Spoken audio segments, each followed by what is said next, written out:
તો એ જુદો વિષય છે.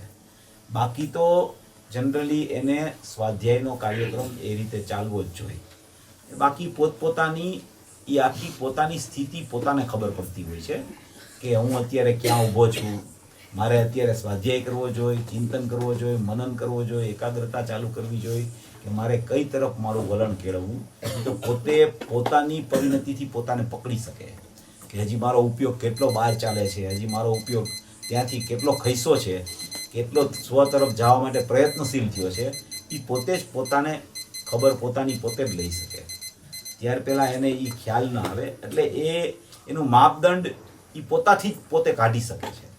પણ એક વસ્તુ એવી છે કે જ્યાં સુધી હજી એને સ્વનું ગ્રહણ થયા પછી પણ જ્ઞાનીઓ સ્વાધ્યાય કરતા હોય છે.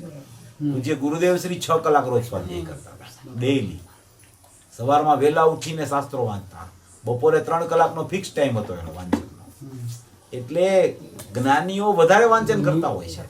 એવું નથી કે ભાઈ એને સ્વનું ગ્રહણ થઈ ગયું એટલે હવે વાંચનની કઈ જરૂર નથી કે હવે તું બહુ વાંચતો હો તો વાંચવાનું હવે બંધ કરી દે. એવું ન હોય. વાંચન તો નિરંતર રહેવું જોઈએ. વાંચનથી જ સ્વાધ્યાયથી જ ખરેખર આત્મિક ગ્રહણ કરવા માટે એનો સહારો એટલે કે એ કઈ કરી નથી દેતું આપણને. શાસ્ત્ર કઈ અનુભૂતિ નથી કરાવી શકતું, કોઈ જ્ઞાની અનુભૂતિ નથી કરાવી શકતા, પણ એ માર્ગ દેખાડે છે આપણને. અને એ માર્ગ ઉપર જો આપણે ચાલવા માંડીએ છીએ તો આપણું કામ જલ્દી થાય છે. એટલે બહુ સમજણપૂર્વક આ કાર્ય રાખવું ચાલુ. એ સમજણ પોતાની કામ કરે કે હવે હું ક્યાં ઊભો છું, ક્યાં પહોંચ્યો છું, મારે કેવી રીતે આગળ વધવું, એ પોતાની પરિણતિ ઉપર આધાર રાખે છે. સોગાનીજીનું આમાં થોડું સોગાનીજી આમાં એક બોલમાં આવી છે ને કે શાસ્ત્ર વાંચવાની અટક નથી. એમાં એવું છે કે મેં એટલે જ કીધું કે દરેક જીવની પરિણતિની પોતેને ખબર હોય કે હું ક્યાં ઊભો છું. સોગાનીજીનું દ્રષ્ટાંત દરેક જીવ માટે લાગુ પડતું નથી. કારણ કે સોગાનીજીની સ્થિતિ કોઈ એવા પ્રકારની હતી કે એ ધ્યાનમાં બેસતા હતા ને તો 5-5 કલાક સુધી ઊભા નતા થતા. એવી સ્થિતિ આપણી કોઈ જીવની છે તો એનું દ્રષ્ટાંત બધે લગાવવું, નહીતર ન લગાવવું. કારણ કે એની વાત અલગ છે. એ જ્યારે અગાસી ઉપર બેસવા જતા હતા ને ત્યારે એ રાત્રે ચાલ્યા જતા હતા તો એ ઘણા લોકો એને જોવા જતા હતા 2 કલાક પછી કે હવે એ શું કરે છે. તો એ જાતા હતા ને તો એ જે સ્થિતિમાં જે સમયે બેઠા હોય ને એ જ સ્થિતિમાં 2-3 કલાક પછી જતા તો એ જ સ્થિતિમાં બેસતા હતા. એ જ સ્થિતિમાં બેસતા હતા. એ તો ઠીક એનું પહેરણ છે ને હલતું નહોતું ત્યાં સુધી. એટલી એની સ્થિરતા શરીરની હતી. તો આત્મિક સ્થિરતાની શું વાત કરવી. એવી સ્થિતિ વાળો જીવ અત્યારે કોઈ જોવા નથી મળતો. અને બધાય લોકો એનું દ્રષ્ટાંત એનું આપ્યા કરે છે સોગાનીજીનું. ભાઈ સોગાનીજીની આખી સ્થિતિ જુદી હતી. તમારી સ્થિતિ એવી થાય તો બહુ સારું. એમાં કઈ સારી વાત છે. બહુ એવી સ્થિતિ થાવી પણ જોઈએ જીવની. પણ એવું દેખાતું નથી કે કોઈ જીવની એવી સ્થિતિ અત્યારે હોય એવું. એટલે એ બધી જગ્યાએ એક જ વાત સોગાનીજીની લાગુ ન પડી શકે. અધિકાંશ જીવોની પરિણતિ ક્રમે પંચમ કાળમાં આગળ વધતી હોય છે. પંચમ કાળના જીવોની યોગ્યતા એવી હોય છે. કાળનો કોઈ દોષ નથી, પણ એની યોગ્યતાનો એ રીતનો જ પુરુષાર્થ ઉપડવાનો કાળ હોય છે. કોઈ જીવ સોગાનીજીની જેમ ત્વરિતમાં અનુભવ કરી લે એવા જીવો અત્યારે દેખાતા નથી. એટલે બધી જગ્યાએ એની વાત આગળ ન કરાય. એટલે જ મેં પહેલા કીધું કે પોતાની પરિણતિ પોતે ક્યાં કામ કરે છે એ પોતાને જ ખરેખર એનું બેરોમીટર ખબર પડે કે હું ક્યાં ઊભો છું. હજી મારી પરમાં એક તો બુદ્ધિ પુષ્કળ એની ચાલતી હોય જીવની, અને પછી દ્રષ્ટાંત સોગાનીજીના જ કર્યા કરે તો એનો મતલબ એમ છે કે એ સ્વચ્છંદતાનું પોષણ છે. એકત્વ બુદ્ધિ એટલી બધી ચાલતી હોય પરમાં કે પર વગર એને ચાલતું ન હોય. અને વાત એમ કરે હું ધ્રુવ છું, તો એ માર્ગ નથી. આ તો એકદમ છે ને શુદ્ધ ને સાત્વિક માર્ગ છે. આમાં પ્રમાણિકતા પેલા જ હોય. જો પ્રમાણિકતા ન હોય અને કોઈ એવી પ્રવૃત્તિ એ ચાલ્યા કરે અને પછી એમ કે આપણે તો અડધી કલાક ધ્રુવનું ઘૂંટણ કરી લઈ છીએ એટલે આપણે હવે કાંઈ આપણે તો સોગાની જેવા થઈ જશું, એવી રીતે કાંઈ આ માર્ગ મળે એવું નથી હો. હા, એટલે બહુ ધ્યાન રાખવા જેવું, સાવચેતીની બહુ જરૂર છે. સૌએ વિચાર કરવો. કોઈની પરિણતિ ખૂબ સારી ચાલતી હોય તો બહુ સારી વાત છે, તો એને એ જ અભ્યાસ કરવો, બીજો વિચાર જ ન કરવો. જ્ઞાયકના જ એને વિચાર ચાલતા હોય, ધ્રુવનું એને ચિંતન ચાલતું હોય અને એની પરિણતિ એમાં કામ કરવા માંડે અને એની આગળ જવાની સ્થિતિ આગળ વધી શકતી હોય તો એના જેવું ઉત્કૃષ્ટમાં ઉત્કૃષ્ટ કોઈ કાર્ય નથી. બેસ્ટમાં બેસ્ટ ઈ જ છે, એ જ દરેકે કરવા જેવું છે. એનાથી જ આત્મદર્શન થાય છે, બીજી કોઈ ક્રિયા નથી એના માટે. એટલે હંમેશા મધ્યસ્થતાથી બે વિચાર કરવો, ક્યાંય ખેંચતાણ ન રાખવું, નિરપક્ષતાથી અને નિષ્પક્ષતાથી વિચાર કરવો. ક્યાંય પક્ષમાં ખેંચાઈ ન જવું. આ પક્ષમાં ખેંચાવાનો માર્ગ નથી. જેમ છે એમ પોતાની દ્રવ્યની સ્થિતિ, પોતાની ગુણની સ્થિતિ, પોતાના પરિણામની સ્થિતિનો બરાબર જ્ઞાનમાં વિવેક રાખી અને દ્રવ્ય દ્રષ્ટિના રસ્તે ચડે, એ જીવનું કામ થાય છે. એટલે આ રીતે વિચારમાં લેવા જેવું છે. આમાં એક પ્રશ્ન, આપણે એમ કીધું ને સોગાનીજીને 4-5 કલાકની જે સ્થિરતા રહેતી હતી યોગોની, તો આમાં નીચલી ભૂમિકામાં એમ કહે છે કે ચોથા સેકન્ડની નિર્વિકલ્પ અનુભૂતિ હોય છે, તો સ્વવિકલ્પ સ્વસંવેદનમાં એટલો ટાઈમ નીકળી જતો હશે? એટલે નિર્વિકલ્પ અનુભૂતિ 4-5 કલાક ચાલતી ન હોય કોઈને. નહીં, એટલે પ્લસ બીજું એવું હોય કે દરરોજ અનુભૂતિ થતી હોય એવું પણ ન હોય. પણ અનુભૂતિ ન થતી હોય તો પણ ચિંતન મનન તો તત્વનું ગમે એટલી વાર ચાલી શકે ને. એની તો સ્થિતિ એવી હતી કે એ પદ્માસનમાં જ સૂઈ જતા હતા, એ લેટતા જ નહીં. એને ઊંઘ આવતી ને તો આમ ને આમ સૂઈ જતા અડધી કલાક પોણી કલાક, પાછા જાગી જાય, પાછા ધ્યાનમાં બેસી જાય. એટલે એ કોઈ દ્રવ્ય જુદી પ્રકારનું, એની કોઈ સ્થિતિ આખી જુદી હતી. એકાવતારી પુરુષ હતા. ગુરુદેવ જેવા પુરુષ જ્યારે કહેતા હોય કે અમે જ્યારે ઓમ નમઃ સિદ્ધેભ્ય કહેશું ત્યારે અમારા નમસ્કાર એને પહોંચશે, તો એ પુરુષની સ્થિતિ કોઈ સામાન્ય જીવ એની હારે પોતાને સરખાવીને એ રીતે એની અક્કલપૂર્વક નકલ ન કરે અને એમને એમ નકલ કરવા માંડે, તો એવી રીતે માર્ગનું વિધાન નથી. એમ વિચારીને કરવું આપણે. જે આપણું જ્ઞાન જેટલું જ્યાં ફરોવાતું હોય ને એ પ્રકારે આપણે વિચારણા કરવી. આ તો એક પ્રશ્ન એટલા માટે કે આપણને એમ ખ્યાલ આવે નહીં, સાચી કે આપણે ક્યાંય અટકીએ નહીં એમ. હા, એ વાત સાચી. એટલે આ એ વાત જે વાત સાચી. આવે જ્ઞાની પુરુષોની વાત આવે એટલે આપણને જરા પ્રશ્ન થાય. એટલે સોગાનીજીની તો સ્થિતિ જ કોઈ જુદી પ્રકારની હતી. એને તો એકાંત પ્રિય ખૂબ હતા. કોઈ જગ્યાએ એને ગમતું જ નહીં. સંસારની તો વાત જ છોડી દ્યો, પણ મુમુક્ષુઓના સંગમાં પણ એને ન ગમતું. મુમુક્ષુ આવે ને તો એને છે ને એમ થઈ જાય કે આ બોજો આવ્યો, બોજો લાગતો તો બોજો. એને ચર્ચા કરવા મુમુક્ષુ આવે તો એને એમ થાય કે આ બોજો આવી ગયો મને. એટલી સ્થિતિ કોઈ એની જુદી પ્રકારની હતી. એટલે એ જુદી વાત છે આખી. જનરલ આપણું જે જનરલ મુમુક્ષુ ગણ છે, જનરલ જે લોકો સ્વાધ્યાય પ્રેમી છે, જે લોકો ગુરુદેવને રોજ સાંભળે છે, તત્વ ચર્ચા સાંભળતા હોય છે, ચિંતન મનન કરતા હોય છે, એને હંમેશા સ્વાધ્યાય પૂર્વક જ આત્મદર્શનના અનુભવની વિધિ છે. એ રીતે વિચાર આપણે.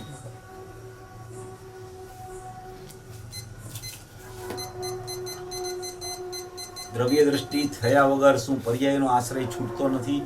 ના, દ્રવ્ય દ્રષ્ટિ થયા વગર ક્યારેય પર્યાયનો આશ્રય છૂટે નહીં. ત્યાં સુધી પર્યાય ઉપર જ દ્રષ્ટિ રહ્યા કરે છે.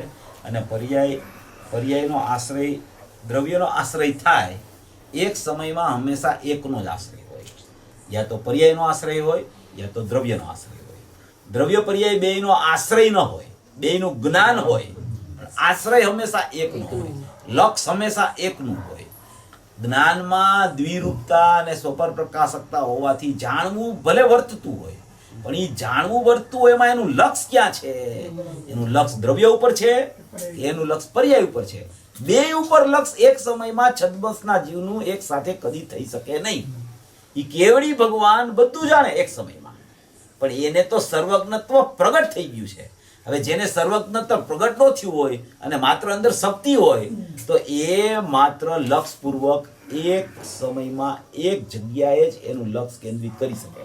બે જગ્યાએ લક્ષ કેન્દ્રિત છદ્મસના ઉપયોગ વાળાનું કદી થઈ શકે નહીં. એટલે જો પર્યાય ઉપર દ્રષ્ટિ હોય તો દ્રવ્ય ઉપર દ્રષ્ટિ ન હોય, અને દ્રવ્ય ઉપર દ્રષ્ટિ જાય તો નિયમથી પર્યાય ઉપરથી દ્રષ્ટિ. લક્ષ્ય અને આશ્રયમાં શું તફાવત? આશ્રય એટલે શું છે લક્ષ અને આશ્રયની વાત છે ને, એમાં એવું છે કે લક્ષ છે ને એ ખરેખર આમ જુઓ તો જ્ઞાનમાં વપરાય છે. લક્ષ જુઓ તો એ જ્ઞાનમાં વપરાતો હોય છે, અને આશ્રય છે એ શ્રદ્ધામાં વપરાય છે. કે શ્રદ્ધાએ આશ્રય કર્યો, શ્રદ્ધાએ પ્રતીતિ કરી, શ્રદ્ધાએ અહમ કર્યું એમ. અને લક્ષ હંમેશા જ્ઞાનમાં વપરાતું હોય છે. એટલે જ્ઞાનનું લક્ષ, જ્ઞાન લક્ષ કરે, શ્રદ્ધા આશ્રય કરે, એમાં એટલો ફરક છે. અહમ કરે.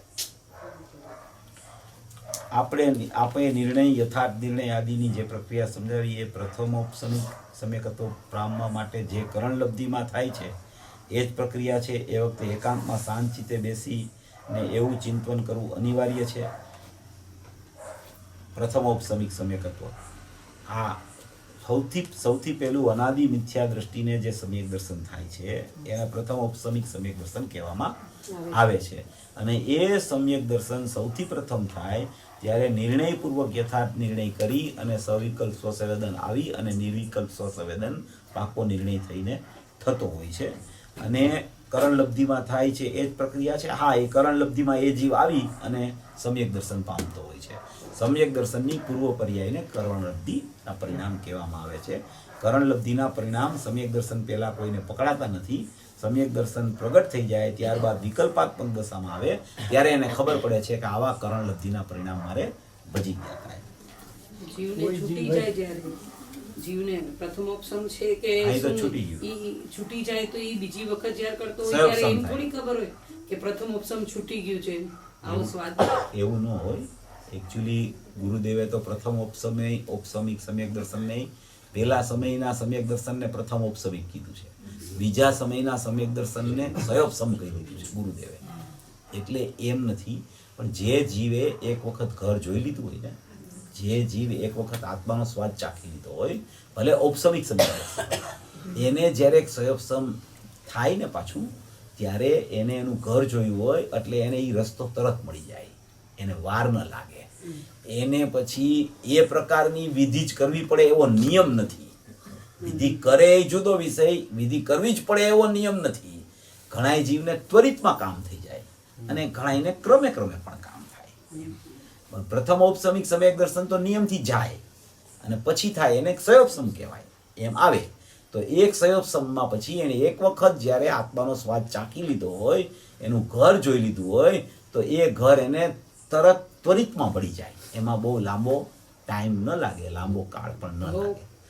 એમ તો કાળ ઘણો એમ તો થઈ જાય, ઘણો લાંબો કાળે વયો જાય, એવું નથી કે તરત જ થાય. પણ છતાંય એક વખત જે જીવે ઘર જોઈ લીધું હોય ને, એને પછી લાંબો ટાઈમ નથી થતો. કરણલબ્ધિના ભાઈ પરિણામ આવ્યા પછી એમાંથી પાછો ન ફરે. કરણલબ્ધિના પરિણામ જ અનુભવ પછી ખબર પડે. એ બરાબર. એટલે કરણલબ્ધિના પરિણામ આવીને ચાલ્યા જાય ને ત્યારે જ સમ્યક દર્શન થાય. એટલે ત્યાંથી તો પાછો આવે જ નહીં, સવાલ જ નથી. એટલે એક વાર કરણલબ્ધિ સમ્યક દર્શન પછી બી એક વાર એમ થઈ ગયું કે આ કરણલબ્ધિમાં હતો, ત્યાંથી પછી રિબાઉન્ડ ના, એ સવાલ છે. ઉત્પાદ વ્યય ધ્રુવ અને દ્રવ્યગુણ પર્યાય આ બે વ્યાખ્યા છે. એમાં આચાર્ય ભગવાનને શું સિદ્ધ કરવું છે? ઉત્પાદ વ્યય ધ્રુવ એટલે શું અને દ્રવ્યગુણ પર્યાય એટલે શું? ઉત્પાદ વ્યય એટલે ઉત્પાદ એક સમયના અંશનો થયો અને બીજે સમયે એનો વ્યય થઈ ગયો, અને એ ઉત્પાદ આવ્યો ધ્રુવમાંથી અને વ્યય થયો ધ્રુવમાં. એને એમ કહેવાય કે ઉત્પાદ વ્યય ધ્રુવયુક્તમ સત. અને દ્રવ્યગુણ પર્યાય જે કહેવામાં આવે છે, એ દ્રવ્યગુણ છે એ આખું અખંડ છે અને એ જ સમયે પર્યાય છે. એટલે એને દ્રવ્યગુણ પર્યાય પદાર્થ કહેવામાં આવે છે, જીવ પદાર્થ. ઓલો તો ઉત્પાદ થાય છે ને વ્યય થાય છે અને ધ્રુવ છે. અહીંયા દ્રવ્ય ગુણ છે અને અહીંયા પર્યાયનો ઉત્પાદ છે, એટલે દ્રવ્ય ગુણ પર્યાય સ્વરૂપ આત્મ પદાર્થ એમ કહેવામાં આવે. અને ઓલું ઉત્પાદ વ્યય ધ્રુવયુક્તમ સત્તો, એ ઉત્પાદ અને વ્યય અને ધ્રુવ એમ બતાવે છે. ઉત્પાદ થયો, વ્યય થયો અને ધ્રુવ કાયમ રહ્યો. ઉત્પાદ થયો, વ્યય થયો, ધ્રુવ કાયમ રહ્યો. અને આ દ્રવ્ય ગુણ પર્યાયમાં દ્રવ્ય ગુણ છે અને એ જ સમયે પર્યાય પણ છે. તો એ દ્રવ્ય ગુણ પર્યાય સ્વરૂપ આખું પ્રમાણનું દ્રવ્ય છે એમ કહેવાનો આશય હોય છે. દ્રવ્ય ગુણ પર્યાય ત્રણેય મળીને એક અખંડ વસ્તુ. હા, એ દ્રવ્ય ગુણ પર્યાય ત્રણેય મળીને એક પ્રમાણનું દ્રવ્ય પ્રમાણનું થાય છે. દ્રવ્ય. દ્રવ્યગુણ પર્યાય ઉત્પાદયુક્તમ સત થઈને પછી એ પ્રમાણનું દ્રવ્ય છે. એવી પ્રમાણનું દ્રવ્ય. પણ એમાં ઉત્પાદ થઈ વ્યય. અને વ્યય થાય અને ધ્રુવ કાયમ રહે. ઉત્પાદ વ્યય ધ્રુવયુક્તમ સત, ઉત્પાદ વ્યય ધ્રુવ, ઉત્પાદ વ્યય ધ્રુવ, એમ ચાલ્યા કરે. બરાબર. અને અહીંયા દ્રવ્ય ગુણ પર્યાયમાં તો દ્રવ્ય ગુણ અને આ પર્યાય, બરાબર દ્રવ્ય ગુણ પણ છે એ જ સમયે પર્યાય પણ છે ઉત્પાદ. તો દ્રવ્ય ગુણ પર્યાય સ્વરૂપ આખી સત્તા એ પ્રમાણનો વિષય છે. બરાબર એકદમ ઓલામાં ઉત્પાદ વ્યય એટલે આવવું જ આવવું છે. આવવું છે. આમાં બેયની વિદ્યમાનતા છે. વિદ્યમાન વાહ વાહ પેલામાં આપવું જવું છે આમાં વિદ્યમાનતા છે બે વિશે, એટલે દ્રવ્ય ગુણ પર્યાય કહેવાય. ઓલું ઉત્પાદ વ્યય ધ્રુવયુક્તમ સત કહેવાય. બરાબર. तो ये उत्पाद व ध्रुव जो है तो ये दृष्टि का विषय ये वाला ध्रुव रहेगा कि द्रव्य गुण पर्याय वाला? उत्पाद व्यय ध्रुवयुक्तम सत है, वो भी दृष्टि का विषय नहीं है, वो भी प्रमाण का विषय है. और द्रव्य गुण पर्याय है, वो भी दृष्टि का विषय नहीं है, वो भी प्रमाण का विषय है. दृष्टि का विषय किसे बोलते हैं कि उत्पाद व्यय के बिना का जो ध्रुव है उसको दृष्टि का विषय बोलते हैं. द्रव्य गुण पर्याय में पर्याय के बिना का जो द्रव्य गुण है उसको दृष्टि का विषय बोलते हैं, क्योंकि दृष्टि है वो पर्याय है और द्रव्य गुण है वो द्रव्य है. तो पर्याय दृष्टि, पर्याय है वो दृष्टि बोली जाती है. तो वो दृष्टि द्रव्य की दृष्टि करे तब दृष्टि का विषय उसको दृष्टि को मिलता है. और ध्येय पूर्वक ज्ञेय अर्थात क्या? ध्येय पूर्वक ज्ञेय है ना, ध्येय जो बोला जाता है वो त्रिकाली द्रव्य है और उसमें ज्ञेय जो बोला जाता है वो उसका वर्तमान लक्षण है और वो लक्षण लक्ष्य से अनन्य होता है, उसको ध्येय पूर्वक ज्ञेय बोला जाता है.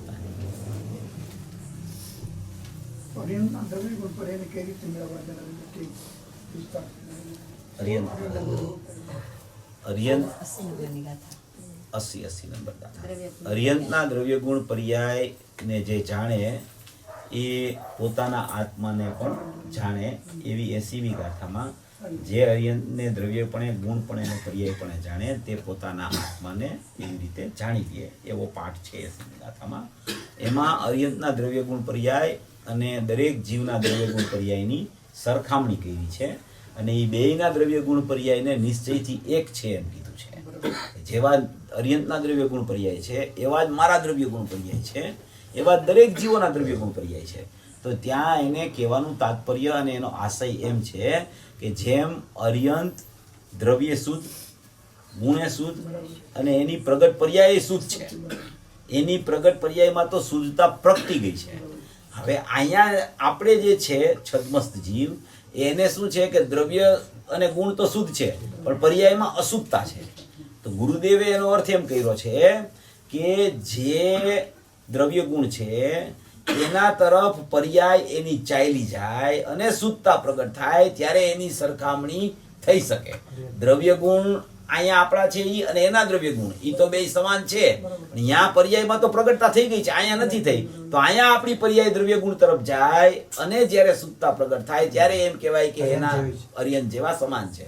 હવે એમાં બીજી વાત એ એક છે, એ ગુરુદેવે કરી છે. એ વાત અત્યારે પ્રવચન સારના પ્રવચનમાં એ વાત આવી છે.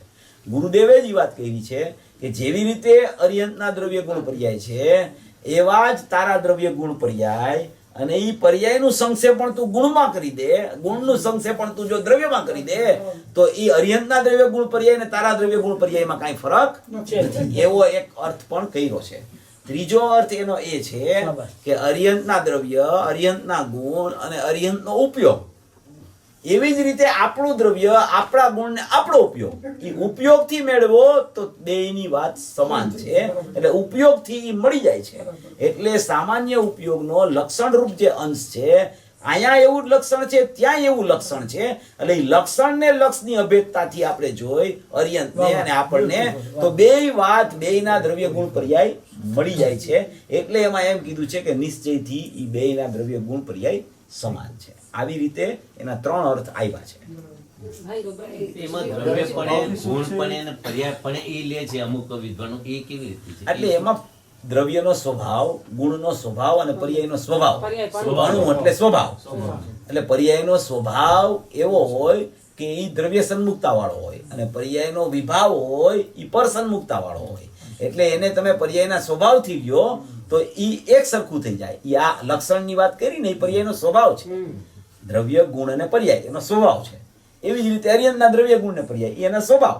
તો અહીંયાય સ્વભાવ જોવો, અહીંયાય સ્વભાવ જોવો તો બેયમાં સામ્ય છે, બેયમાં ફરક નથી. સાહેબ, બીજું શું કીધું એ ન સમજાણું. બીજું શું કીધું તમે? બીજું ગુરુદેવે એમ લીધું છે કે આપણી પર્યાય છે એને ગુણમાં સંક્ષેપણ કરી અને ગુણને દ્રવ્યમાં સંક્ષેપણ કરો. એવી જ રીતે અર્યંતની પર્યાય પણ એવી રીતે તમે જોવો તો એ બેયના દ્રવ્ય ગુણ પર્યાય સમાન છે. એ ગાથામાં જ વાત છે આ કે મેં કાલે લીધું હતું ને કે મોતી, પછી મોતીની સફેદાઈ અને મોતીની સફેદાઈને હારમાં સંક્ષેપણ કરો તો એવી રીતે પણ એ દ્રવ્ય ગુણ પર્યાય સાથે અર્યંતના આપણા દ્રવ્ય ગુણ પર્યાય મળી જાય છે. અચ્છા.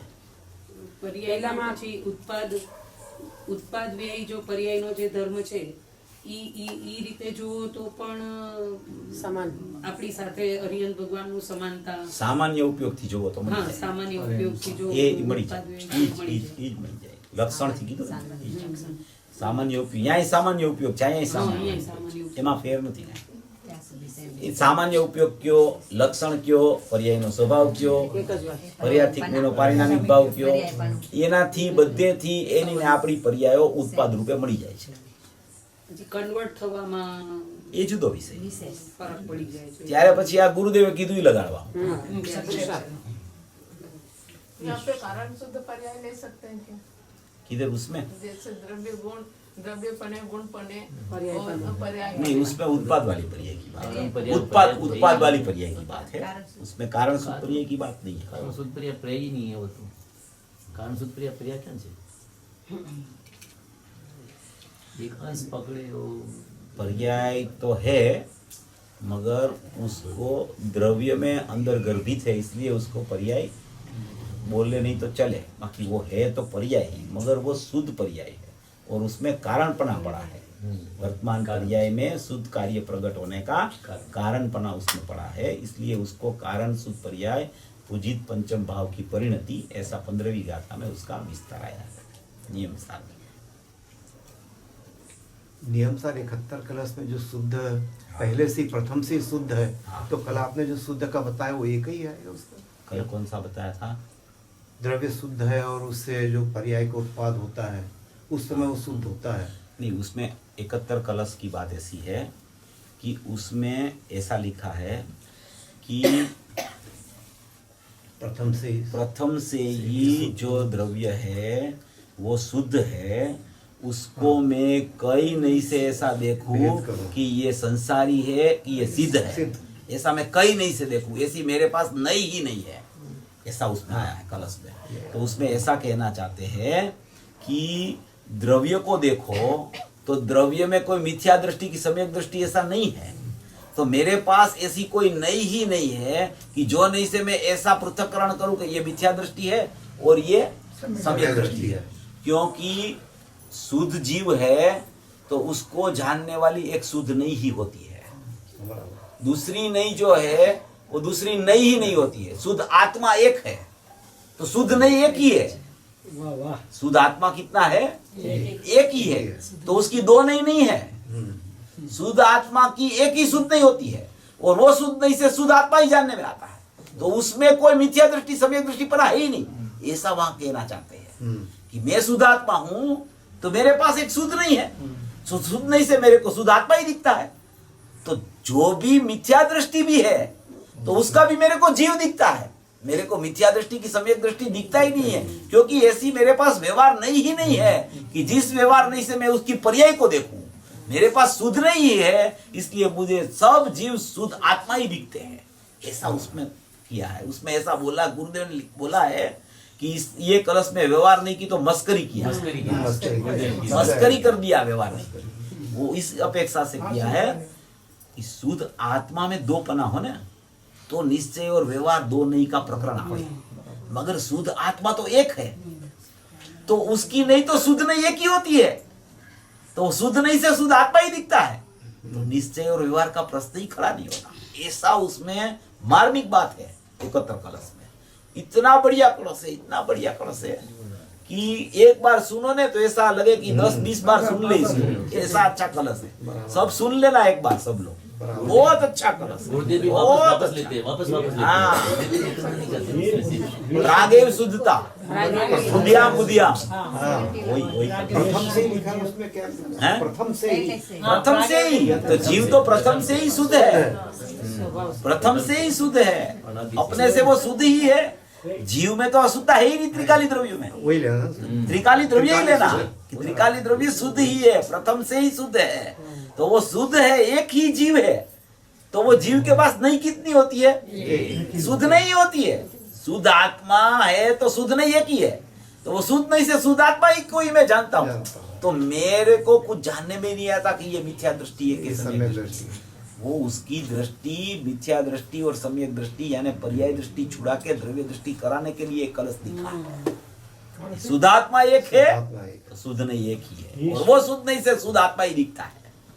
એ સુબુદ્ધિઓ તેમજ કુબુદ્ધિઓ હા. જેમને પ્રથમથી જ શુદ્ધતા છે એટલે કઈ નહીં હું જાણું, કઈ કઈ નહીં હું જાણું, આ બસ કઈ નહીં જાણું.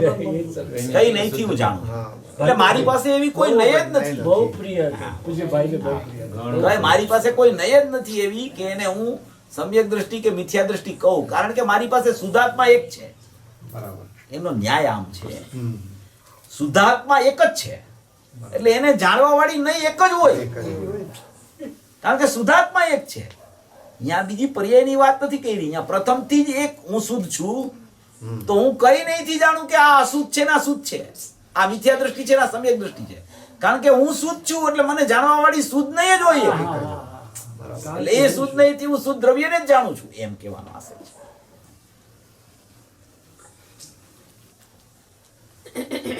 પ્રવચન સારમાં मात्र जानना मेरा काम, तो मात्र का कोई रहस्य है इसमें?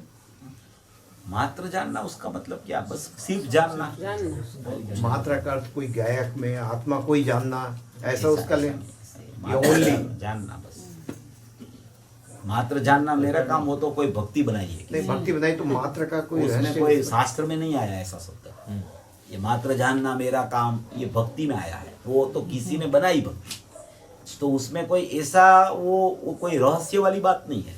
मात्र जानना मेरा काम माने कि मेरा करने का काम नहीं है, मात्र मेरा जानने का काम है, ऐसा समझ तो आत्मा कोई जानने का है, उसमें ऐसा कोई भाव नहीं, छिपा ऐसा है? भाव नहीं है। जानना मेरा काम, मात्र करना मेरा काम नहीं है, उसकी नास्ती के लिए मात्र जानना मेरा काम है, ऐसा। वो भक्ति आप पूरी पढ़ लेना, हाँ, है। तो पता चल जाएगा आपको, अगर ऐसा मात्र ही लिखा है तो या तो जानने ही काम लिख देते हैं, ऐसा मात्र ही लिखा है तो होगा, कोई ऐसा ही। करना नहीं है तो जानना है बस। પ્રવચન સારની ગાથા આવી છે, 6ઠી 7મી કોઈ ગાથા છે, મેં કહા શુદ્ધ જાણે આત્મા શુદ્ધ રૂપ પરિણમે છે, અશુદ્ધને જાણતો આત્મા પૂરો અશુદ્ધ રૂપે પરિણમે ये છે। पर्याय अपेक्षा है। નહીં, પર્યાય અપેક્ષા તો બરાબર, એમાં ઓલો દ્રષ્ટાંત જે આપ્યું ને, લોખંડનો અગ્નિ, લોખંડનો ઘોડો છે, અગ્નિથી તપતપાયમાન થાય છે તો પૂરો ગરમ, એટલે પૂરો અગ્નિમય થઈ જાય છે, એટલે ગરમ થઈ જાય છે પૂરો, તો એ દ્રષ્ટાંતમાં કેવી રીતે બેસે? પછી એ તો પૂરો અગ્નિનો, અને આપણે ક્યાંયથી બી સ્પર્શ કરવા જશું તો એ ગરમ લાગશે પૂરી રીતે। આત્મામાં એવું નથી, એ તો દ્રષ્ટિ અપેક્ષા એટલે સ્વભાવ અપેક્ષા વિચાર કરવા જઈએ તો આત્મા ક્યારે અશુદ્ધ થતો જ નથી, એ રૂપે પરિણમતો નથી। કોઈ પણ પદાર્થ છે, કોઈ પણ પદાર્થ, જેમ કે તમે પાણી લો, પાણીને તમે ગરમ કરો તો એ પાણીને તમે સ્પર્શ નહીં કરી શકો, એટલું ગરમ થઈ જશે, તો એ ગરમ થઈ ગયું એનો મતલબ એવો નથી એનો શીતળ સ્વભાવ એમાંથી ચાલ્યો ગયો, એની શીતળતા કાયમ છે એમાં, ગમે તેટલું પાણી ગરમ થઈ જાય, ગમે તેટલું ઉષ્ણ થઈ જાય, પણ એની શીતળતાને કદી છોડતું નથી, એ શીતળતાને છોડી દે ને તો પાણીનો નાશ થઈ જાય। એટલે કોઈ પણ પદાર્થ હોય, કોઈ પણ એના ઉપર આવરણ આવી ગયું હોય પણ એના સ્વભાવને ન છોડે, એમ પાણી જેમ એની શીતળતાને નથી છોડતું, એમ એ ગોળો ગમે તેટલો અગ્નિથી ઉષ્ણ થઈ ગયો હોય પણ એ ગોળાનું મટીરિયલ છે, એ મટીરિયલને, લોખંડને ગોળો છોડતો નથી કદી, એ એનો દ્રવ્ય સ્વભાવ છે, અને ઉષ્ણતા થઈ છે એ એની પર્યાયમાં થઈ છે, જેમ પાણીની પર્યાયમાં ઉષ્ણતા થઈ છે, પાણીનો સ્વભાવ શીતળ છે, હવે એ પાણીની ઉષ્ણતા છે કે અગ્નિની છે? ખરેખર ઉષ્ણતા અગ્નિની છે, પાણીની છે જ નહીં, પાણીની તો શીતળતા જ હોય, પાણીને તમે પાણીના સ્વભાવથી જોવો તો એ શીતળતા જ એની છે, તો કે પણ આટલું બધું ગરમ થઈ ગયું છે ત્યારે, જ્યારે ગરમ થયું છે એ સમયે શીતળતા એમાં રહેલી છે, એટલે ક્યાંય પણ આગ લાગી હોય અને ગરમ પાણી તમે છાંટો તો આગ ઠરી જાય છે, એટલે એનો શીતળ સ્વભાવ એમાં રહેલો છે, શીતળ સ્વભાવ નાશ નથી પામતો કદી, સ્વભાવનો કદી નાશ ન હોય, અને વિભાવથી કદી સ્વભાવને આવરણ આવે નહીં, આ નિયમ, વિભાવથી સ્વભાવને કદી આવરણ ન આવે, સ્વભાવ નિરાવરણ હોય હંમેશા, એને આવરણ હોય જ નહીં.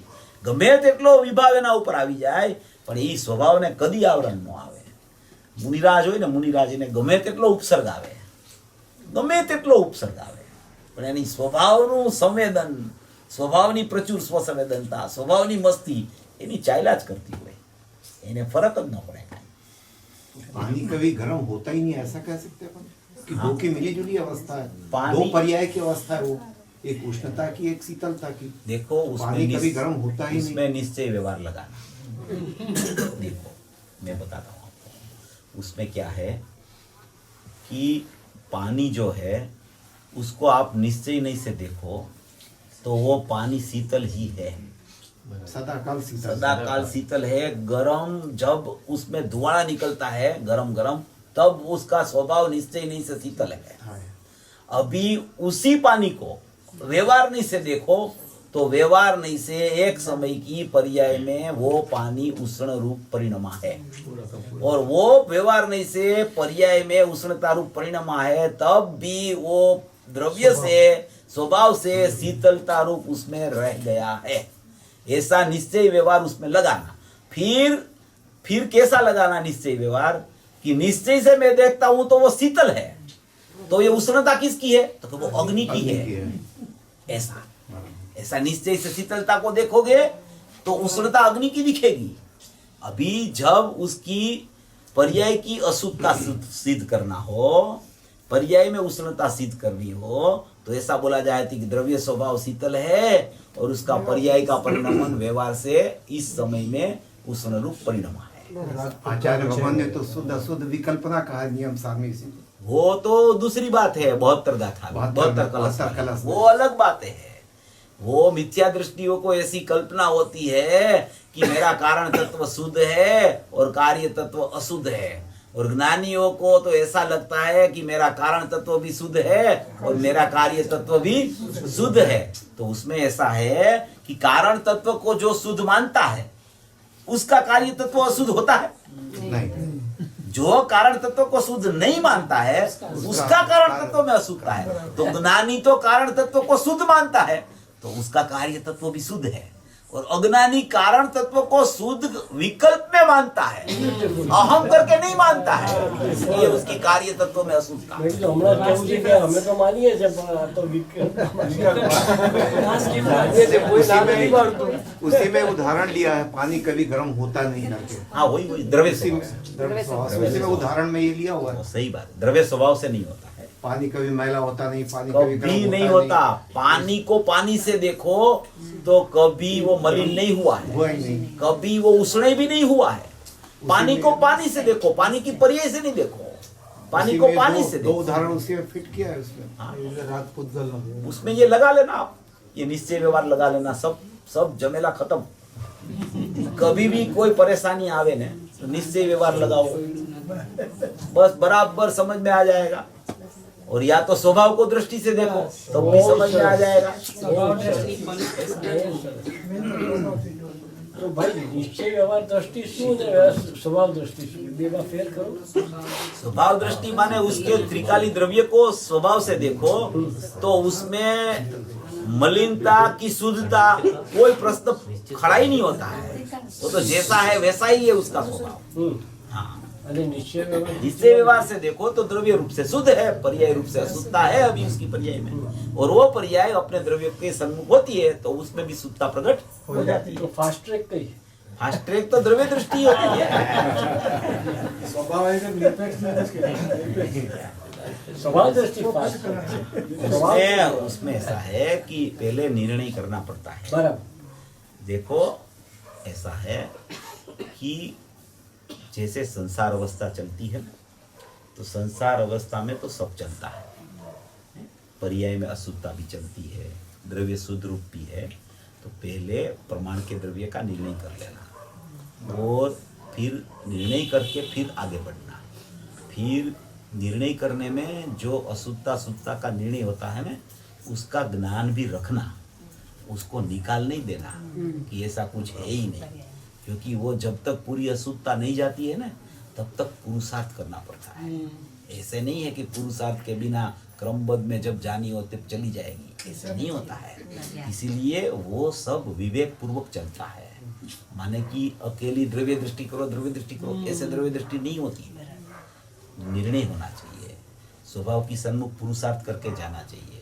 पहले में तो यही पद्धति होती है, पुरुषार्थ द्रव्य के सन्मुख जाने का निरंतर धारावाहिक चलना चाहिए, नहीं तो द्रव्य दृष्टि में नहीं आता है। और वो द्रव्य दृष्टि का पुरुषार्थ भी ज्ञान में निर्णय करके होता है। वो निर्णय बराबर यथार्थ होना चाहिए उसका, तभी दृष्टि द्रव्य पर जाती है। इस अपेक्षा से समझ लेना सब, ऐसे नहीं ऐसे खाली कि वो हो जाएगा बस द्रव्य दृष्टि करो। अरे भाई द्रव्य दृष्टि ऐसे नहीं होती है। ऐसे द्रव्य दृष्टि हो जाती तो कितने टाइम से अपन लोग विचार कर रहे हैं कि द्रव्य दृष्टि करो 25 साल हो गए, क्यों नहीं होती द्रव्य दृष्टि? निर्णय में कमी है भाई। પ્રમાણનો વિષયમાં પહેલા નિશ્ચય વ્યવહારથી નક્કી કરો કે દ્રવ્ય સ્વભાવ શું છે, પછી દ્રવ્ય સ્વભાવ પર દ્રષ્ટિ કરો તો જ કામ જલ્દી निर्णय पहले होना चाहिए, और निर्णय करके फिर दृष्टि मिलती है उसको। નિર્ણય કરીને सहज में दृष्टि चली जाती है, फिर दृष्टि में विकल्प नहीं होता है। બરાબર दृष्टि में विकल्प नहीं, विकल्प तो ज्ञान में चलता है, मगर वो दृष्टि इस तरीके से नहीं चलती है मैं ये हूँ ऐसे बैठ जाते हैं, ऐसे नहीं होता है काम। નહીં वो तो खाली है, उसमें कुछ नहीं है। निर्णय पूर्वक जो बैठता है ना, उसको अंदर से ऐसा लगता है कि अभी मैं बराबर बैठा हूँ। अभी जो निर्णय के बिना ऐसे ही बैठ जाता है ना, वो तो उसको विकल्प बढ़ जाते हैं, कम नहीं होते हैं। બરાબર ऐसा है। निरंतर धारावाही मतलब निरंतर धारावाही चलना चाहिए पुरुषार्थ, ये इसका मतलब हाँ, उसका मतलब ये है कि पहले निर्णय होता है, वो निर्णय होता है ना, बाद में उसका पुरुषार्थ चलता है। उसके पहले पुरुषार्थ तो पहले चलता नहीं, और निर्णय के बाद में क्या होता है कि पुरुषार्थ उसका चलना चाहिए। वो उसको समझ पूरी आ जाती है निर्णय में, तो वो खुद ही पुरुषार्थ करने लगता है। माने कि समझ का पुरुषार्थ एक बार हो गया तो फिर उसको कहीं चैन नहीं पड़ता है कि मैं अभी ये पर पदार्थ में उसका रस चला जाए, वहां उसको अच्छा लगने लगे, और द्रव्य स्वभाव की जितनी रुचि होनी चाहिए उतनी नहीं होवे, ऐसे नहीं होता है। एक बार निर्णय आता है ना, तो उसकी रुचि एकदम कन्वर्ट होती है, बाहर से रुचि निकल के अंदर चलने के लिए प्रयास करती रहती है। उसको बोला जाता है पुरुषार्थ। वो पुरुषार्थ निरंतर चलना चाहिए। अगर वो थोड़ी टाइम पुरुषार्थ किया, फिर छूट गया, फिर कहीं दूसरे में चला गया उसका उपयोग, तो वो ऐसे नहीं चलता है। अच्छा, उपयोग चला भी जावे तो कोई बात नहीं, निर्णय की मक्कमता होनी चाहिए। उपयोग तो जाता ही है बाहर से, उपयोग कोई निरंतर ऐसे चलता नहीं रहता है किसी का श्वसन हो, तो उसको तुरंत सम्यक दर्शन हो जाए। मगर एक बार चला, फिर वो वापिस आ गया, फिर दूसरी जगह चल गया, मगर उसकी निर्णय की धारा है ना, उसमें ऐसा उसको रहता है कि ये उपयोग क्यों बाहर चला जाता है, क्यों मेरा उपयोग अंदर नहीं जाता है। उसको खटक चलती रहती है, वो खटक के बारे में फिर उपयोग अंदर जाने का प्रयास करता है, उसको बोला जाता है पुरुषार्थ। ऐसे पुरुषार्थ चलना चाहिए। निर्णय पूर्वक पुरुषार्थ होता है। निर्णय की बहुत कीमत है, निर्णय यथार्थ होना ही चाहिए, नहीं तो पुरुषार्थ चालू ही नहीं होता है। ભાઈ નિર્ણયમાં યથાર્થ નિર્ણયની જે વાત કરી, એ યથાર્થ નિર્ણયમાં વસ્તુ સ્વરૂપનું જેવું સ્વરૂપ છે તેવું દ્રવ્ય ગુણ પર્યાય છે, એવો ખ્યાલ એકદમ જ્ઞાનમાં ક્લિયર હોવું જોઈએ એમને। થાય જે અનેકાંતનું લીધું એટલે ઈ દ્રવ્ય ક્ષેત્ર કાળ ભાવ વાળી વસ્તુ હું છું, એ ત્રણ અનેકાંત પાછા જરાક સ્વચતુષ્ટય વાળા હા, એટલે ત્રણ અનેકાંત એવા છે કે એમાં સંબંધભદ્ર આચાર્ય એમ કીધું કે અનેકાંતોપી અનેકાંત પ્રમાણ નહીં સાધન, એટલે કે જેટલા પ્રકારના અનેકાંત હોય, અનેકાંતોપી અનેકાંત એટલે જેટલા પ્રકારના અનેકાંત હોય, ઈ અનેકાંતની સિદ્ધિ કરવા માટે પ્રમાણ અને નય સાધન છે। પ્રમાણ એ સાધન છે અને નય એ સાધન છે। ઈ પ્રમાણ ને નય વગર અનેકાંતની સિદ્ધિ થઈ શકતી નથી, એમ આચાર્ય ભગવાને કીધું, સંબંધભદ્ર આચાર્ય। એટલે એ પ્રમાણ ને નય બે સાધન કેવી રીતે થાય કે પ્રથમ પ્રમાણપૂર્વક નયમાં આવે અને પછી નયપૂર્વક પ્રમાણ થાય। તો એ પ્રમાણપૂર્વક નયમાં કેવી રીતે આવે કે પહેલા ઈ પદથી જુદો પડીને પોતાના દ્રવ્ય ગુણ પર્યાયના પ્રમાણમાં આવે, પોતાના સ્વદ્રવ્ય સ્વક્ષેત્ર સ્વકાલ ને સ્વભાવમાં આવે, પરદ્રવ્ય પરક્ષેત્ર પરકાલ ને પરભાવથી છૂટે અને અહીંયાથી અહીંયા આવી જાય। તો અહીંયા આવે એટલે ક્યાં આવે કે દ્રવ્ય ગુણ પર્યાયમાં આવે। તો દ્રવ્ય ગુણ પર્યાયમાં ઈ સ્વદ્રવ્ય સ્વક્ષેત્ર સ્વભાવ ને સ્વકાળ ઈ ચારેયમાં ઈ પેલા પ્રમાણના દ્રવ્યમાં આવી ગયો। સ્વદ્રવ્ય એટલે પોતાની વસ્તુ, અસંખ્ય પ્રદેશી ક્ષેત્ર, એક સમયની પર્યાય એટલે એનો કાળ, અને એના ભાવ એટલે એના આનંદ ગુણ. એવા દ્રવ્ય ગુણ પર્યાયની વસ્તુમાં ઈ આવી જાય તો દ્રવ્ય ગુણ અને પર્યાય. તો દ્રવ્ય ગુણ છે એ તો શુદ્ધ છે, પર્યાયમાં પરિણમન ક્ષણિક ઉપાદાનથી ચાલ્યા કરે છે પ્રત્યેક સમયે. એ પ્રત્યેક સમયે ક્ષણિક શુદ્ધ ઉપાદાન અથવા તો ક્ષણિક અશુદ્ધ ઉપાદાન એવું પરિણમન એનું એ સમયે ચાલે છે. હવે અજ્ઞાની છે ત્યાં સુધી ક્ષણિક અશુદ્ધ ઉપાદાનનું પરિણમન ચાલે છે. તો એ એકવાર પરથી જુદો પડીને એક સ્વદ્રવ્ય ક્ષેત્ર કાળ ભાવના પોતાના પ્રમાણરૂપ દ્રવ્યમાં પેલા આવી જાય છે. હવે એ પ્રમાણરૂપ દ્રવ્યમાં આવ્યો એટલે પેલું અને કાન થયું કે પરથી જુદો પડી અને સ્વમાં આવ્યો. સ્વમાં પોતાના પ્રમાણના દ્રવ્યમાં આવ્યો એટલે એ અસ્થિ થઈ, પરની એમાં નાસ્તિ થઈ, એટલે અસ્થિ નાસ્તિ અને કાંત પેલું અને કાંત ચાલુ થયું. હવે એ પેલું અને કાંત થયું પછી ઈ હવે એનું જે પ્રમાણનું દ્રવ્ય છે એમાં ને એમાં આવે એ ભેદનાન કરે છે. પરથી તો જુદો પડી ગયો, પ્રમાણના દ્રવ્યમાં આવ્યો, પેલા અને કાંતમાં આવીને પોતાના અસ્થિમાં આવ્યો. હવે એ અસ્થિ છે એમાંથી દ્રવ્ય ગુણ પર્યાય છે. એમાં દ્રવ્ય ગુણ પર્યાયમાંથી ઈ એમ વિચારમાં લે છે કે દ્રવ્ય તે હું, પર્યાય તે હું નહીં. એટલે દ્રવ્ય તે હું તે અસ્થિ, પર્યાય તે હું નહીં એ નાસ્તિ. એવું એક અસ્થિ નાસ્તિ અનેકાંત. આ બીજું અનેકાંત. ઓલું પેલું અનેકાંત પ્રમાણના દ્રવ્યમાં આવ્યો, પ્રમાણના દ્રવ્યમાંથી નિશ્ચયનું દ્રવ્ય કાઢ્યું તો એ બીજું અનેકાંત. હવે એ નિશ્ચયનું દ્રવ્ય જ્યાં કાઢ્યું એને ત્યાં જ દ્રવ્ય ઉપર એની દ્રષ્ટિ, દ્રવ્ય ઉપર એની દ્રષ્ટિ પડી ત્યારે નિશ્ચયનું અનેકાંત ચાલુ થયું. હવે એ દ્રવ્ય ઉપર દ્રષ્ટિ પડી એટલે નિશ્ચયનું અનેકાંત સમ્યક એકાંત પૂર્વક થયું. તો એ સમ્યક એકાંત એટલે શું? દ્રષ્ટિ દ્રવ્ય ઉપર ગઈ અને જ્ઞાન એ દ્રવ્ય ઉપર ચાલ્યું. એટલે જ્ઞાન દ્રવ્ય ઉપર ગયું ને દ્રષ્ટિ દ્રવ્ય ઉપર ગઈ એટલે દ્રષ્ટિ સમ્યક થઈ ગઈ દર્શન પૂર્વક, અને જ્ઞાન સમ્યક જ્ઞાન રૂપ પરિણમ્યું. તો એ સમ્યક જ્ઞાન રૂપ જે જ્ઞાન પરિણમ્યું એ દ્રવ્યની સન્મુખમાં દ્રવ્યમાં અભેદ થઈને જ્ઞાન પરિણમ્યું ત્યારે એ જ્ઞાનનું નામ સમ્યક જ્ઞાન પડ્યું અને દ્રષ્ટિનું નામ સમ્યક દર્શન પડ્યું. તો એ સમ્યક જ્ઞાન જે નામ પડ્યું એ સમ્યક જ્ઞાન પણ પ્રમાણ થયું. એટલે કે દ્રવ્ય અને પર્યાયને નિર્વિકલ્પ દશાના કાળમાં જેવું દ્રવ્ય છે એને પણ જાણે અને પર્યાયમાં આનંદ આવ્યો એને પણ જાણે. એટલે એ પણ અસ્થિ નાસ્તિ અનેકાંત થયું. એવી રીતે પહેલું પ્રમાણનું દ્રવ્યનું અનેકાંત, બીજું દ્રવ્ય મારામાં હું દ્રવ્ય છું અને પર્યાય મારામાં નથી એવું અનેકાંત, અને ત્રીજું દ્રવ્ય ઉપર દ્રષ્ટિ પડતા જ્ઞાનમાં જે અનેકાંતિક સ્વભાવ પ્રગટ થયો હતો એ અનેકાંતિક સ્વભાવ પ્રગટ થયો એમાં દ્રવ્ય પર્યાયનું જેમ જેમ યુગપદ જ્ઞાન વર્તે છે એને ત્રીજા નંબરનું અનેકાંત કહેવામાં આવે. ત્રીજા નંબરનું અનેકાંત છે એ નિર્વિકલ્પ પ્રમાણ જ્ઞાન છે. નિર્વિકલ્પ પ્રમાણ જ્ઞાન એટલે નિર્વિકલ્પ દશામાં જે સ્વપર પ્રકાશક નિશ્ચયથી હોય છે એમાં એ દ્રવ્યને દ્રવ્યરૂપ જેવું હોય જાણે છે. પર્યાય જેવી એની આનંદની પ્રગટ થઈ તો પર્યાયનું જ્ઞાન એને વર્તે છે. એને એમ કહેવાય કે નિર્વિકલ્પ દશામાં આ જીવને હવે નિર્વિકલ્પ પ્રમાણનો જન્મ થયો દ્રષ્ટિપૂર્વક. પહેલી શરત દ્રષ્ટિપૂર્વક છે. દ્રષ્ટિપૂર્વક કોઈ અનેકાંત હોતું નથી. એટલે સમ્યક એકાંત પૂર્વક સમ્યક અનેકાંતની પ્રગટતા એના ફળ રૂપે થઈ. એ ત્રીજું અનેકાંત સૌથી સાચામાં સાચું. ઓલા બે અનેકાંત છે એ પ્રયોગ કરવા માટેના છે અને આ પેલું પ્રમાણ થયું. એ પ્રમાણ પછી પ્રમાણ પૂર્વક નહીંમાં આવ્યું. નહીંમાં શું કર્યું એને કે દ્રષ્ટિ દ્રવ્ય ઉપર ગઈ અને શુદ્ધ નહીંથી શુદ્ધાત્માને જાણ્યો. શુદ્ધ નહીંથી શુદ્ધાત્માને જાણ્યો તો પાછું એને પ્રમાણ તો જન્મ થયો. એટલે પ્રમાણ પૂર્વક નહીં અને નહીં પૂર્વક સમ્યક પ્રમાણ. એવી રીતે આ અનેકાંતોપી અનેકાંત પ્રમાણ નહીં સાધર્મની વ્યવસ્થા છે. સાચું પ્રમાણ ઈ ત્રીજો પ્રકાર. સમ્યક એકાંત પૂર્વક સમ્યક અનેકાંત. સમ્યક એકાંત પૂર્વક પ્રમાણમાંથી નયમાં નય કાઢી નયમાંથી સમ્યક પ્રમાણ થયું પાછું અંદરમાં પ્રમાણ અંદરમાં નયમાં આવી એટલે શુદ્ધ નય પર દ્રષ્ટિ ગઈ. શુદ્ધ નય દ્વારા એક આત્માને જાણ્યો. એક જ વાત પરથી જુદો પડીને પેલા પ્રમાણમાં આવ્યો. પ્રમાણમાંથી એને દ્રષ્ટિનો વિષય કાઢ્યો. દ્રષ્ટિનો વિષય કાઢી અને શુદ્ધ નયથી શુદ્ધ આત્માને ગ્રહણ કર્યો. શુદ્ધ નય એટલે જ્ઞાનમાં. શુદ્ધ નયથી શુદ્ધ આત્માને ગ્રહણ કર્યો. શુદ્ધ આત્માને ગ્રહણ કર્યો ત્યાં જ પાછું એક પ્રમાણ નિર્વિકલ્પ ચાલુ થયું. પ્રમાણ પૂર્વક નહીં પૂર્વક પ્રમાણ. બસ એટલી જ વાત છે. અનુભૂતિના કારણે સમ્યક પ્રમાણ થયું ને. હા એમાં બધું આવ્યું. આપણે બુકમાં છે સિદ્ધાંત છે પ્રમાણ પૂર્વક નહીં. ટાઈમ થઈ ગયો છે.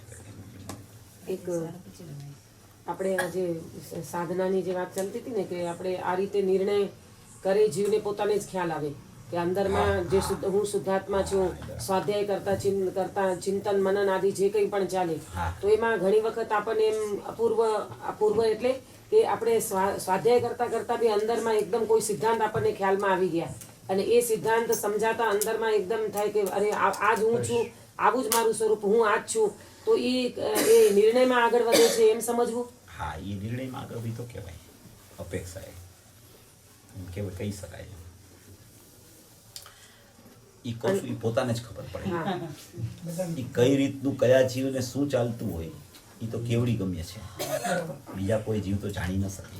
એક પોતે જાણી શકે અને કેવડી જાણી શકે એ કેટલો આગળ વધ્યો છે, ક્યાં એ પહોંચ્યો છે, કેવી રીતે આગળ વધીને ક્યાં પહોંચશે.